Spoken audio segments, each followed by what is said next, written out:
Coucou les ghouls, aujourd'hui je vous présente Jane Bulittle. La voilà, donc je l'ai achetée chez Toys R Us au prix de 30 €. Donc comme vous pouvez le constater, Jane ne ressemble presque pas, à part les habits, à la photo d'elle. Je trouve qu'en poupée elle a la tête beaucoup plus large et le diadème n'est pas positionné pareil, les cheveux c'est pas pareil du tout, enfin tout petit peu déçu, mais bon, je l'adore, elle est trop belle quand même. Donc on va commencer par les accessoires et on finira par la description de la poupée. Donc elle était livrée avec un journal intime, en 4 langues différentes, avec devant écrit c'est contre la loi de la jungle de lire mon journal. Ce journal appartient à Jane Bulittle. Alors on ouvre, à gauche il y a sa photo, la même qu'il y a sur la boîte, ainsi que sa biographie. Et au dos, on a une histoire qui raconte, en gros, au début, elle n'était pas trop pour aller à Monster High parce qu'elle préférait rester dans la jungle avec son père. Parce qu'en fait, le docteur Bulittle, il sait parler aux animaux et elle est dotée de la même capacité. À la fin, donc tout ça, c'est les autres langues. À la fin, on voit une photo de son animal, dont j'ai oublié le nom et que je vais vous dire tout de suite. Il s'appelle Needles. C'est écrit là. Needles. Ensuite, il y a en fait, elle était dans sa boîte avec un sceptre. Donc on voit qu'il a une tête de Monster High avec un nœud rose et des plumes sur le côté. Il y a énormément de plumes dans cette poupée. On le verra par la suite. Et voilà. Ensuite, plus bas, on voit comme s'il était entouré de lianes, comme si c'était un tronc d'arbre. Et surprise, c'est un stylo. Voilà. Mais c'est pas pour rien que c'est un stylo. Attendez, je le rebouche parce qu'en fait il y a un sens précis pour le reboucher. Voilà. En fait, c'est pas pour rien. Il y avait également 3 petits bouts de papier. Ici, donc blanc avec des bords violets. Qui à la base ont pour but de se mettre dans le dos de Needles.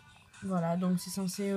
C'est pour cacher ses secrets, pour faire passer des messages sans que ça se voit et tout.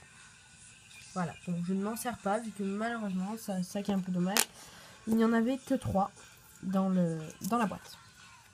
Donc voilà, Needles, qui est un paresseux, donc vaudou, bleu, avec la truffe rouge et qui est tout bleu et qui a l'air cousu avec la tête un petit peu plus claire.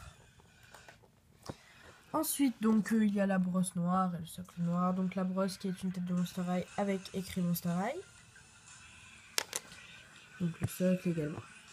Et il y a pour finir son sac, donc qui est bleu matelassé, bleu foncé matelassé, avec derrière une bande rouge qui se termine devant comme pour fermer le sac, avec un logo Monster High devant. Et la anse, donc on dirait qu'elle est faite en bambou ou en roseau. Et on voit ici encore des plumes plutôt rouge corail. Voilà, donc il s'ouvre comme ça. Là, ça s'ouvre pas. Et voilà.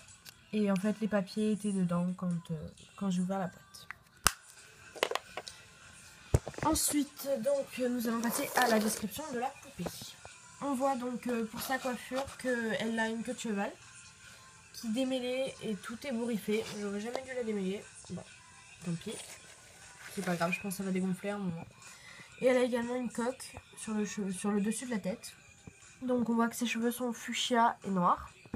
Et au bout, ils ont l'air un peu bleus, mais je sais pas si c'est une impression. Bon. Sa tête est ornée d'un diadème donc rouge, constitué de plumes et au milieu d'un logo Monster High. Encore. Pour son maquillage, on voit donc déjà qu'elle a la peau violette et les yeux bleus. Elle a un rouge à lèvres à peu près assorti à ses cheveux, donc rose fuchsia. Et un fard à paupières rose et violet et des tout petits points bleus sous les yeux. Voilà. Pour ses boucles d'oreilles, on voit qu'il y en a une qui est en forme de corne ou de dent avec une perle au-dessus, tout ça bleu turquoise.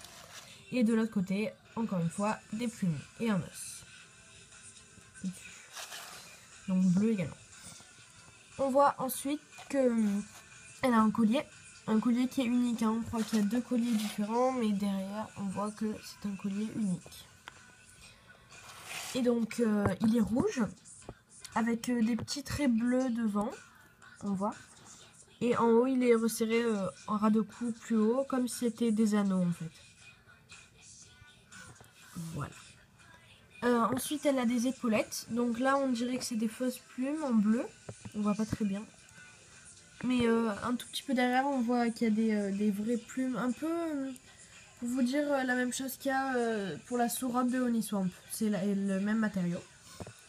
Et donc les épaulettes sont bleues et les vraies plumes sont noires. Ensuite pour son t-shirt, on voit qu'il est violet avec des motifs bleus ou bleu avec des motifs violets, je sais pas trop. Il représente des motifs abstraits, je vois pas trop ce que c'est, mais en tout cas c'est joli et ça colle bien dans sa tenue. Ensuite en dessous elle a un t-shirt rose fuchsia et rose un peu plus clair rayé, donc rayé avec le rose plus clair. Elle a aussi une ceinture, donc avec plusieurs dents accrochées autour, ou couteau, je sais pas trop. Et devant on voit un logo Monster High avec 2 têtes également autour. La tête centrale possède des plumes, donc la ceinture entière est bleue. Et sur les plumes on voit un peu de rouge et le nœud papillon de la tête Monster High est rouge également. Après elle a une jupe bleue en tulle qui a l'air, oui, qui est accrochée au rose, comme une sorte de petite robe mais t-shirt. Après elle a un pantalon qui est fait déchirer en bas, parce qu'elle vient de la jungle, donc voilà, un minimum de petites rébellions. Et pour finir, ses chaussures, donc elles sont tout à fait différentes. La seule chose qui ne change pas c'est le bas. Sur le côté on voit une tête de Monster High et ses talons sont bleus, nu-pieds. On voit qu'on peut voir tous ses pieds à travers. Voilà, donc c'est un talon compensé bleu. On voit que sur la chaussure gauche il y a son tibia est enroulé dans une sorte de lanière bleue qui la tient en haut. Enfin là ça la tient pas, mais en vrai ça la tient. Et de l'autre côté ça fait plus penser à une spartiate qui monte jusqu'au mollet. Donc ces chaussures sont bleu-violet évidemment. Comme à chaque fois que quelque chose est bleu dans sa tenue, c'est forcément bleu-violet. Donc on voit qu'il y a des sortes de clous, toutes de la même couleur. Et il y a également des plumes ici. Voilà. Pour finir, donc on va parler de ses bracelets. Donc on voit qu'elle a un bracelet bleu, cette fois il est vraiment bleu foncé, avec des perles autour et des petits traits au milieu. Je sais pas trop ce que c'est. Et de l'autre côté, elle a une sorte de, je sais pas, je dirais de brassard ou de décoration qui lui descend du coude au bas du bras. Tout ça noir, un peu comme les manches de Goulia. Et également des bracelets un turquoise et un rouge. Voilà. Et voilà, donc c'est fini. C'était la review de Jane Doolittle. Ciao les ghouls!